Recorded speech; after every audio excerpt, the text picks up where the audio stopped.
Elite cyclists, as happens in many other sports, live surrounded by luxuries and pleasures that most mortals can't get in their normal jobs.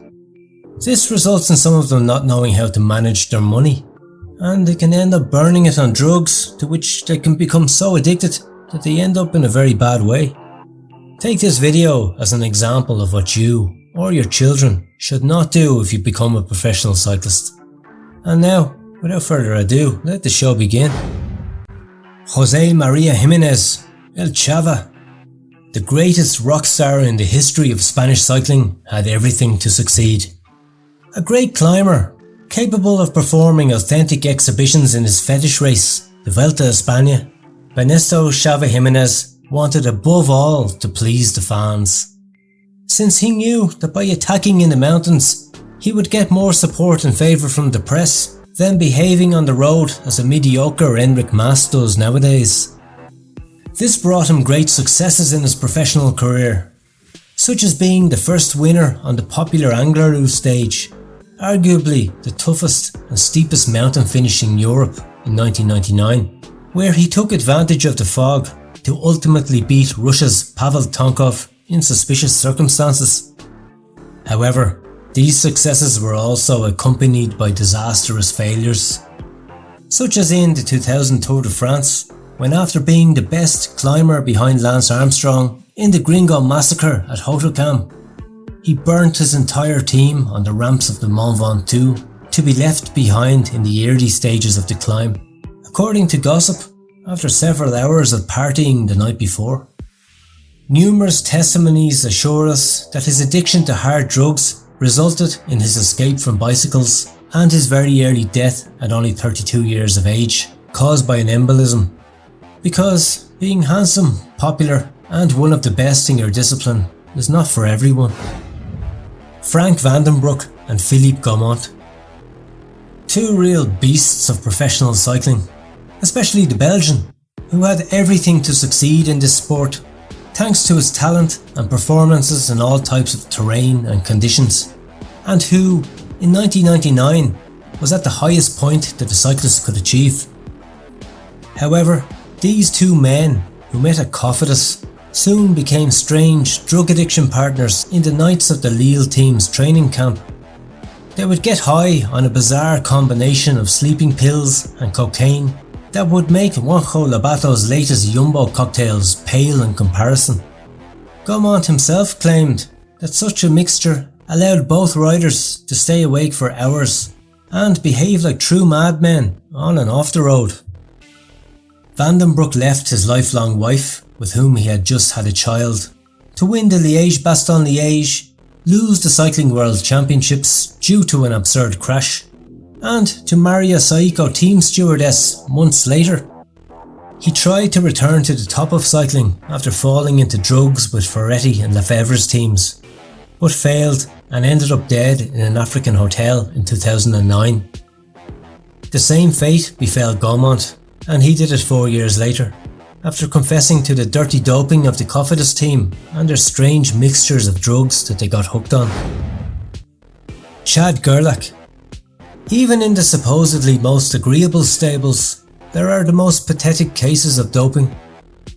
In Lance Armstrong's US Postal, especially from mid-1998 onwards, systematic doping began to be professionalised, capable of making donkeys like Frankie Andreu looking like real peloton smashers in the Alps, a controlled doping that was only focused on sporting activity. Years earlier, however, dopers like California's Chad Gerlach were not so lucky to be groomed by Dr. Michele Ferrari.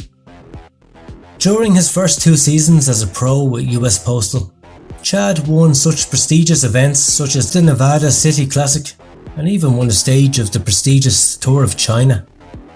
But he didn't understand how he didn't manage to stay with the team from 1997 onwards, and he fell into an unfortunate spiral of drug addiction. So much so that he became a homeless man who ended up selling his miseries on television in exchange for a crust of bread and a blanket so that he could sleep warm that night. He became very popular in 2009 when he made a comeback to professional cycling, just like his idol, Lance Armstrong. Only instead of going to the Tour de France with Astana, Chad went to the Nevada City Classic with the Amore y Vita McDonald's team. He finished 5th, but returned to drugs and had to quit cycling again. Marco Pantani. Possibly one of the best known cases of drug addiction in cycling. The famous pirate who, after being at the top of cycling, ended up lying in a dirty hotel in Rimini on Valentine's Day. Pantani could not get over the fact that, having been the true dominator of world cycling between May 1998 and May 1999, being loved by the Tifosi and at the height of his popularity, he ended up being expelled from his country's race because of the mafia. The Elephantine did not have the killer mentality of Lance Armstrong to destroy all his rivals, since he could have perfectly well showed up at the start of the 1999 Tour de France and defended his title in the best possible way against the cyclists with only one egg. But he didn't, and he decided to join such healthy company such as Diego Maradona, the Argentinian ex-footballer and drug addict with whom he shared infamous parties in downright communist Cuba. Thus, the snow flowed more in Pantani's house than in Tony Montana's mansion, and unfortunately he never returned to the top of cycling. Except for a few sparks caused by the mythical Efumiana Fuentes, he left us when he was only 34 years old. Tom Boonen. As we said before, in the US Postal Stable, not everything was joy with Motoman, and nor did the green grass of Floyd Landis cure all possible ills.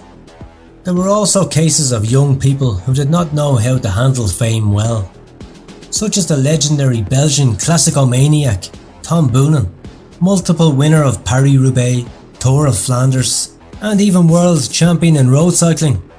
In his prime, he tested positive for cocaine and confessed to being a complete addict who spent his nights with more powder up his nose than Courtney Love while pregnant with her daughter.